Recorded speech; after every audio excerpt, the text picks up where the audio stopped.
ਕੀ ਨਾਂ ਜੇ ਤੇਰਾ? ਵਰਿਆਮ। ਤੇ ਮੈਂ ਕਮਿਸ਼ਨਰ ਮੁਲਤਾਨ ਆ। ਤੇ ਤੁਸੀਂ ਇੱਥੋਂ ਕਿਉਂ ਨਹੀਂ ਨਿਕਲਦੇ ਪਏ? ਪਾਣੀ ਤੇ ਆ ਗਿਆ ਜੇ ਪਿੱਛੇ ਬਾਬਾ, ਬਹੁਤ ਜ਼ਿਆਦਾ ਪਾਣੀ ਆਣਾ ਜੇ, ਸਾਰਾ ਡੁੱਬ ਜਾਣਾ ਜੇ ਬਾਬਾ। ਪਾਣੀ ਇਹ ਸਾਰਾ ਡੁੱਬ ਜਾਣਾ ਜੇ। ਉਹ ਕੁੱਤਿਆਂ ਨੂੰ ਵੀ, ਜਿੱਥੇ ਅਸੀਂ ਕੈਂਪ ਬਣਾਇਆ ਨਾ, ਕੁੱਤਿਆਂ ਨੂੰ ਵੀ ਨਾਲ ਉੱਥੇ ਲੈ ਜਾਾਂਗੇ। ਮਿਹਰਬਾਨੀ ਕਰੋ, ਮੇਰੇ ਤੇ ਮੇਰੀ ਕਥਾ ਆਈ ਖੜੀ ਹੈ।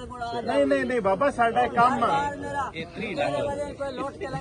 ਉਹ ਬਾਬਾ ਪੁਲਿਸ ਕਿਆ ਬਾਬਾ, ਬੱਚੇ ਘੱਟ ਲਗਾਏ, ਫੌਜੀ ਸ਼ਾਹ ਲਗਾਏ ਬਾਬਾ ਇਹ ਪੁਲਿਸ ਮੇਰੀ ਜਿਹੜੀ ਹੈ ਨਾ, ਮੈਂ ਤੁਹਾਡੀ ਦਵਾਈ ਤੇ ਨਾ ਜੇ ਮੈਂ ਉਹਨੇ ਜਾਵਣਾ ਹੀ ਹੈ ਨਾ, ਤੇ ਫਿਰ ਮੈਂ ਹਾਲ ਨਹੀਂ ਅਸੀਂ ਬਾਬਾ ਹਰ ਹਾਲ ਵਿੱਚ ਤੈਨੂੰ ਬਚਾਣਾ ਜੇ।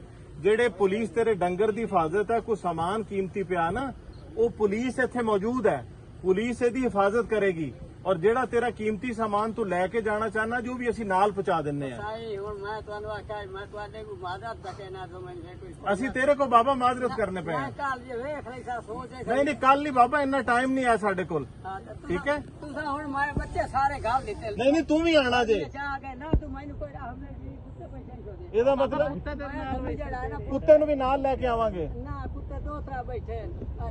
ਬਾਬਾ 2-3 को ले आए। ਬਾਬਾ ਪਾਣੀ ਆ ਗਿਆ ਜੇ, ਤੈਨੂੰ ਕਿਵੇਂ ਲੈ ਕੇ ਆਵਾਂਗੇ ਅਗਰ ਪਾਣੀ ਜ਼ਿਆਦਾ ਆ ਗਿਆ? ਮੈਨੂੰ ਦੁਆ ਕਰ, ਮੈਂ ਅੱਲਾ ਦੁਆ, ਤੁਹਾਡੀ ਦੁਆ ਮੈਨੂੰ ਮਨਜ਼ੂਰ ਹੈ। इसको घंटे बाद ले जाएंगे इधर।